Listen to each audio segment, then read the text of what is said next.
El quart diumenge d'agost és festa major a l'Arboç. És estrany no veure la plaça plena esperant escoltar el pregó que dona el tret de sortida a la festa major. Les exposicions ja estan inaugurades. Els balcons es fan petits per encabir els domassos de totes les entitats. Els fogons acabant d'enllestir les menges compliran les taules els propers dies i els carrers s'omplen de retrobades.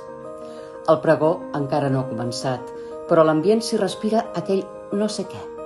És festa major. Aquest any no serà així per motius obvis. Des del mes de març estem afrontant una situació mai viscuda que ha portat dolor a moltes famílies i ha sacsejat profundament el nostre dia a dia. Des de com ens relacionem entre nosaltres fins a com anem a treballar, obligant-nos a reinventar actes quotidians que portàvem fent tota una vida. En el terreny de les activitats lúdiques hi ha moltes coses que no es poden fer, però n'hi ha d'altres que, amb imaginació i empenta, es poden fer sense risc. Si bé s'han trobat solucions per mantenir l'oci esportiu i l'oci nocturn, la cultura popular no ha gaudit d'aquest privilegi i se l'ha situada en la disjuntiva d'entre salut o cultura. Municipis, entitats i associacions de totes mides i colors han imaginat com fer que la cultura també fos segura i en un gradient entre el no fer res i el fer-ho tot han proposat actes diversos complint totes les mesures sanitàries. Per exemple, exposició del seguici festiu amb aforament limitat i mascareta a la Festa Major de Vilafranca. El pregó a través d'internet de les Festes de Gràcia. Concert assegut amb aforament, distància i mascareta als monjos. Traca aèria a Sant Pere de Ribes. Concert vermut online a càrrec dels Esgangalats de Calafell. Cercavila online recuperant vídeos d'altres anys a Tàrrega. Castell de focs llançats des de diversos punts a Manresa.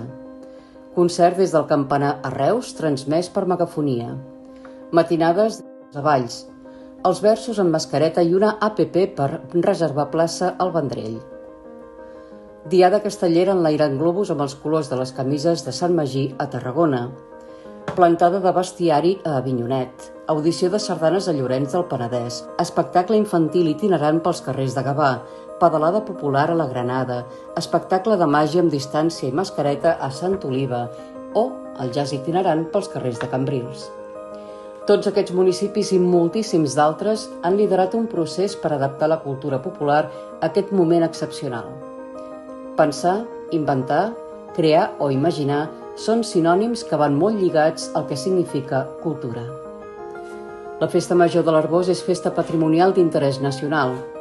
Formalment ho és pel Ball de Diables i la Carretillada, pels bastons i els gegants i els seus 250 anys d'història i per la Diada Castellera. Però la festa va més enllà. La cultura i la cultura popular és un bé de primera necessitat, perquè dona vida a la vila, perquè és teixit social, perquè és una forma d'oci accessible a tothom i perquè ajuda a dinamitzar el poble i a construir comunitat.